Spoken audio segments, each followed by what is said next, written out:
and for the country to ramp up its surveillance strategy.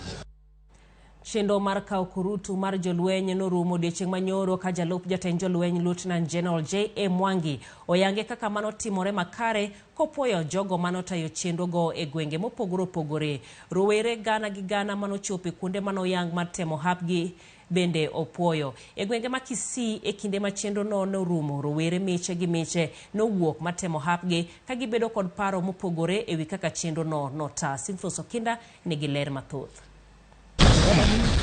Chenro mandiko joma dhi riwre kod jolweny osebedo kadhi nyime pacho kae mangima kendo ywayo kwan mathoth mag rowere maonge tije.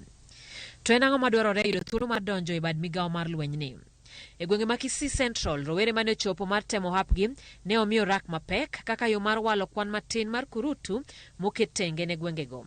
E pap ma Kisii National Polytechnic, oganda miche gi miche ne omondo chiewo sa 11 okinyi ka gimanyo thuolo mar donjo e bede adek mag jolweny. Lieutenant Colonel Isaiah Ongesa chiwo ler ewi gigo ma oganda nyaka kadhie e chenro no. There is an age bracket. Today I'm looking forward between 18 and 26 years. Once you pass that stage, then you will check your documents to see your documents whether they are genuine and they are clear and you meet all the requirements as per the qualification. After that stage, you move to the next step whereby you'll be subjected to preliminary medical checkups. After preliminary medical checkups, for men, they'll be subjected to 5-kilometer run. For women, they'll be subjected to 3-kilometer run. Mondo wayang chenro ni makare, magi gik ma jogo moyuoro ne chenro ni kadhoe. Odwaro beda kicha kendo mabeth mar timo gima idwaro. Felix Nyanga en achiel kuom jogo mane nigi geno, kata kamano geno mare ne ogore Luanda. Inafika hadi niambia kwa division yangu neve ichukuliwe. Si mimi nimekuja kutafuta kazi kama mtu mwingine wa Kenya. I don't trust the process. Mimi nimeambiwa niko na shida ya kitovu, nikipumua irudi ndani ama nje, iko tu constant. Nikaenda huko kuchekiwa, wakaniambia nitoke juu sina meno. So mimi nashindwa meno ndio naenda kufight huko nje au ni mtu.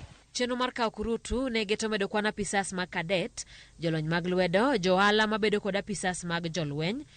Jogo ma ochopo gigo madwarore onego chope kambi mar Embakasi Garrison tarik 18 mar dweni. We note with satisfaction that the recruitment process was largely successful on account of participation by different security agencies, ethics and anti-corruption bodies, the media, and members of the public.